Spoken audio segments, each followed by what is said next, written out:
Dalai Lama speaks out after immigrant flood. Keep Europe for Europeans. It wasn't exactly make America great again, but one of the spiritual leaders most revered by liberals sounded surprisingly Trump-like during recent comments about immigration. The Dalai Lama, the iconic figure who heads Tibetan Buddhism and is seen as a respected voice for nonviolent living, recently raised eyebrows after he seemed to imply that immigrants rushing into Europe should eventually turn around and go home. Asked about rising levels of African refugees and migrants entering Europe, the Dalai Lama said the migrants should return to their own land, with only a limited number allowed to stay on the continent, CNN reported. The whole Europe will eventually become Muslim country. Impossible. Or African country. Also impossible, the spiritual leader said during a BBC interview. He also noted that the best approach would be to keep Europe for Europeans. It isn't the first time HES made that type of comment. The 83-year-old, who is believed by his followers to be the 14th reincarnation of the same leader, made similar statements last year. Ultimately they should develop their own country, the Dalai Lama said during a 2018 conference, according to The Independent.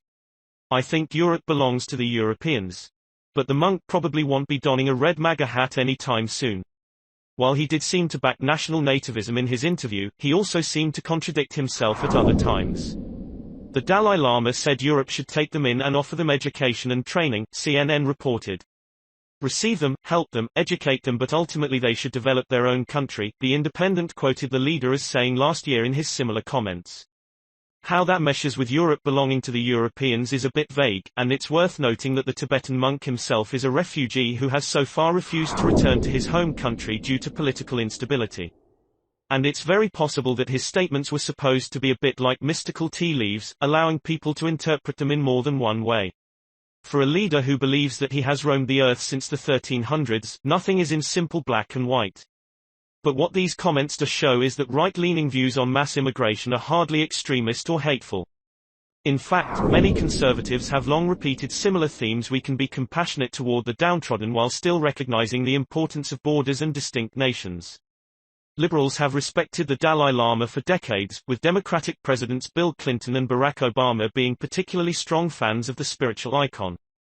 Obama went so far as to call him a good friend, with the 44th president praising the Dalai Lama's role in preserving Tibet's unique religious, cultural and linguistic traditions. If preserving Tibet's culture is so important, why can't native Europeans seek the same for their own countries? Why can't Americans seek to conserve the great aspects of America, and Mexicans stand for a strong Mexico? We won't presume to speak for the Dalai Lama, but it certainly looks like he doesn't see anything wrong with that view. And that's the point: the narrative that supporting one's home country is hateful is crumbling, and people are realizing that pride in their national culture isn't off limits after all.